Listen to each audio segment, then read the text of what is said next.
Hello guys and welcome back to best car pics. നിങ്ങൾ പുതിയ സഫാരിയുടെയും ഹാരിയറിൻ്റെയും പെട്രോൾ എഞ്ചിൻ ഓൾറെഡി കണ്ടിട്ടുണ്ടാവും. അതിൻ്റെ മീഡിയ ഡ്രൈവ്സ് ഒക്കെ കഴിഞ്ഞാണ് റിവ്യൂ എല്ലാ സാധനങ്ങളും വന്നതാണ്. നമുക്കറിയാം വണ്ടി എങ്ങനെയാണ്, എഞ്ചിൻ എങ്ങനെയാണെന്നൊക്കെ.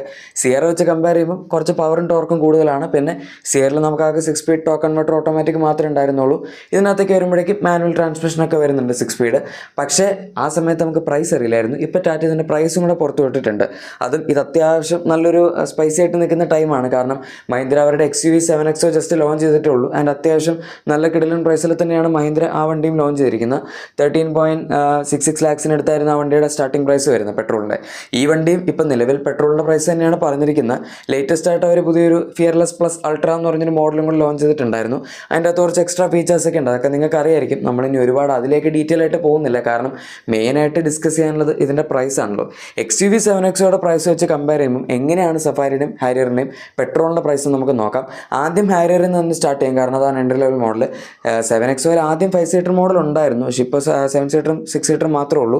അതുകൊണ്ട് ശരിക്കും പറഞ്ഞാൽ സഫാരി വെച്ചാണ് കമ്പയർ ചെയ്യേണ്ടത്. ബട്ട് എനിവേ ടാറ്റയ്ക്ക് രണ്ടും ഉള്ളതുകൊണ്ടാണ് നമ്മൾ 5 സീറ്റർ ഹാരിയറിൽ സ്റ്റാർട്ട് ചെയ്യുന്നത്. 12.89 ലാക്സാണ് ഈ വാഹനത്തിൻ്റെ സ്റ്റാർട്ടിംഗ് എക്സ്ഷോറൂം പ്രൈസ് വരുന്നത്, സ്മാർട്ട് എന്ന് പറഞ്ഞ വേരിയൻറ്റ്. പിന്നെ സ്മാർട്ട് എന്ന് പറഞ്ഞ വേരിയൻ്റ് ആണെങ്കിൽ അത്യാവശ്യം ഫീച്ചേഴ്സ് ഉണ്ട്, നമുക്ക് അതിലേക്ക് വരാം. പക്ഷേ പ്രശ്നം എന്താണെന്ന് വെച്ചാൽ അത് കഴിഞ്ഞുള്ള ബാക്കി വേരിയൻസിൻ്റെ വില നല്ല വ്യത്യാസമുണ്ട്. 3 ലക്ഷം രൂപ അഡീഷണൽ കൊടുത്താലാണ് നമുക്ക് പ്യൂർ എക്സ് എന്ന് പറഞ്ഞ 15.99 ലാക്സിൽ അടുത്ത മോഡൽ കിട്ടുന്നത്. അത് ഭയങ്കര എക്സ്പെൻസീവ് ആയിപ്പോയി. കാരണം സ്മാർട്ടും പ്യൂർ എക്സും തമ്മിൽ അങ്ങനെ ഭയാനകമായിട്ടുള്ള ഡിഫറൻസ് ഒന്നുമില്ല.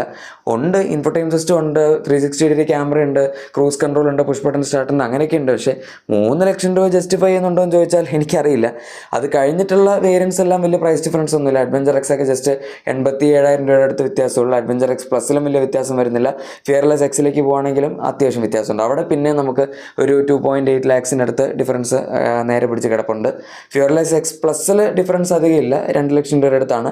അങ്ങനെ പിന്നെ കയറിപ്പോയി. അതായത് മാക്സിമം 24.68 ലാക്സ് വരെയാണ് ഇതിൻ്റെ ഓട്ടോമാറ്റിക് മോഡലിൻ്റെ പ്രൈസ് പോകുന്നത്. പിന്നെ നമുക്ക് ഡാർക്ക് എഡിഷനും കിട്ടുന്നുണ്ട്. ഡാർക്ക് ഇപ്രാവശ്യം അവർ ഒരുപാട് റെസ്ട്രിക്റ്റീവ് ആയിട്ടുള്ള പ്യൂർ എക്സ് മുതൽ ഫിയർലെസ് എക്സ് പ്ലസ് വരെ നമുക്ക് നോർമൽ ഡാർക്ക് വേരിയൻ്റ് അവൈലബിൾ ആണ്.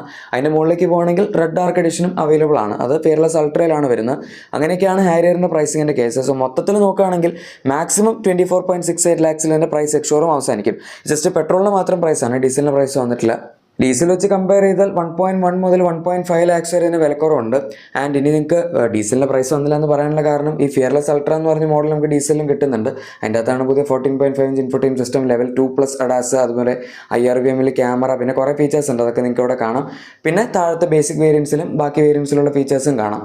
സ്മാർട്ട് വേരിയൻറ്റിൽ നമുക്ക് അലോയ് വീൽസ് കിട്ടുന്നുണ്ട്. പിന്നെ LED lights, LED DRLs, LED tail lamps, അങ്ങനത്തെ സാധനങ്ങളൊക്കെ ഉണ്ട്.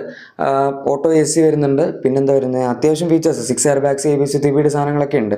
മൊത്തത്തിൽ നോക്കുമ്പോൾ അത്യാവശ്യം നല്ല വേരിയൻ്റ് ആണ്. പക്ഷേ പ്യൂർ എക്സിലേക്ക് പോകുമ്പോഴാണ് കുറച്ചുകൂടി യൂസബിൾ ആയിട്ടുള്ള സാധനങ്ങൾ, ഇൻഫോടൈം സിസ്റ്റം, 4 സ്പീക്കർ തുടങ്ങിയ കാര്യങ്ങളൊക്കെ വരുന്നത്. 360 ക്യാമറ അതൊക്കെ അതിൻ്റെ അകത്ത് ആടാം, ക്രൂസ് കൺട്രോൾ ആടാം, പുഷ് ബട്ടൺ സ്റ്റാർട്ട് ആടാം. പക്ഷേ അതിൻ്റെ പ്രൈസ് ഡിഫറൻസ് ആണ് നിങ്ങൾ നേരത്തെ അവിടെ കണ്ട 3 ലക്ഷം എക്സ്ഷോറൂമിൽ തന്നെ. അത് ഓൺ റോഡ് വരുമ്പോഴേക്കും 3.5 ലക്ഷത്തിന് മുകളിൽ ഡിഫറൻസ് പോകും. ഇനി അടുത്ത് നമുക്ക് സഫാരിയിലോട്ട് കിടക്കാം. ഇതിൻ്റെ അകത്തും എഞ്ചിൻ സ്പെക്സിനകത്ത് വ്യത്യാസമൊന്നുമില്ല. ടാറ്റ ഡ്രൈവിൽ കാണിച്ചത് റെഡ് ഡാർക്ക് എഡിഷൻ ആണെന്ന് മാത്രം. ഹാരിയറിൻ്റെ നോർമൽ ഫിയർലെസ് അൾട്ര എഡിഷൻ ആയിരുന്നു അവർ കാണിച്ചിരുന്നത്. എനിവേ നമുക്ക് പ്രൈസിങ് വേരിയൻസ് എല്ലാം നോക്കുകയാണെങ്കിൽ സിമിലർ ആയിട്ടുള്ള വേരിയൻസ് തന്നെയാണ് ഇതിൻ്റെ അകത്തുള്ളത്. പക്ഷേ ടോപ്പിൽ നമുക്ക് 6 സീറ്റർ 7 സീറ്റർ കൺഫിഗറേഷൻ ഉണ്ട്. അതിൻ്റെ വ്യത്യാസമാണ്. ഹാരിയർ വെച്ച് കമ്പയർ ചെയ്യുമ്പോൾ എല്ലാ വേരിയൻസിലും ഏകദേശം 50,000 രൂപയുടെ ഒരു പ്രൈസേക്കാണ് ഇതിൽ നമുക്ക് കാണാൻ പറ്റുന്നത്. വലിയ വ്യത്യാസമില്ല. 13.29 ലാക്സിലാണ് സഫാരിയുടെ ബേസ് മോഡൽ സ്റ്റാർട്ട് ചെയ്യുന്നത്. പ്യൂർ എക്സ് അഗൈൻ നമുക്ക് 16.49 ലാക്സിലോട്ട് പോയിട്ടുണ്ട്. 2 വണ്ടികളുടെയും ബേസ് മോഡൽ മാത്രമേ ഓട്ടോമാറ്റിക് ഇല്ലാത്തുള്ളൂ. ബാക്കി എല്ലാ വേരിയൻസിലും Tata 6 speed torque converter automatic കൊടുത്തിട്ടുണ്ട്. ബേസ് മാത്രം നമുക്ക് 6 സ്പീഡ് മാനുവൽ മാത്രമേ കിട്ടുള്ളൂ.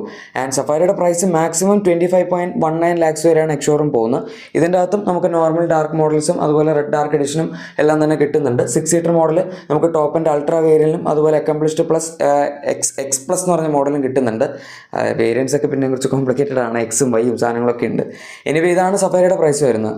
മൊത്തത്തിൽ നോക്കുകയാണെങ്കിൽ ബേസ് വേരിയൻ്റ് ഒഴികെ എനിക്ക് ബാക്കി പ്രൈസൊക്കെ അത്യാവശ്യം ഒരു ഇത്തിരി ഹയർ സൈഡിലായിട്ടാണ് തോന്നിയത്. പിന്നെ അതിനനുസരിച്ച് അവർ ഫീച്ചേഴ്സൊക്കെ ഓഫർ ചെയ്യുന്നുണ്ട്, അത് ശരിയാണ്. പക്ഷേ 7XOയുടെ ബേസ് മോഡലിൽ അലോയ്സ് ഒഴികെ ബാക്കി എല്ലാ സാധനങ്ങളും ഉണ്ട്. ടച്ച് സ്ക്രീൻ ഉണ്ട്. ഇൻഫോടൈം സിസ്റ്റം 3 എണ്ണമാണ് ഒരു ബേസ് മോഡൽ 13.66 ലാക്സിൽ കൊടുത്തിരിക്കുന്നത്. അതും 2 ലിറ്റർ 200 bhp ഉള്ള എഞ്ചിനാണ് അതിൻ്റെ അകത്ത് ബേസ് മോഡൽ വരുന്നത്. അങ്ങനെയൊക്കെ നോക്കുമ്പം പ്രൈസിൻ്റെ ഒരു ചെറിയ അഡ്വാൻറ്റേജ് ബേസ് മോഡൽ ഇതിനുള്ളൂ. ഇൻഫോടൈം സിസ്റ്റം നമ്മൾ എന്തായാലും പുറത്ത് നോക്കുമ്പോൾ അഡീഷണൽ എക്സ്പെൻസ് വരും. സോ ഏതാണ് നിങ്ങൾക്ക് ഇതിൽ വേരിയൻസിൻ്റെ കാര്യത്തിൽ ബെറ്റർ ആയിട്ട് തോന്നുന്നത് താഴെ കമൻസിൽ പറയാം.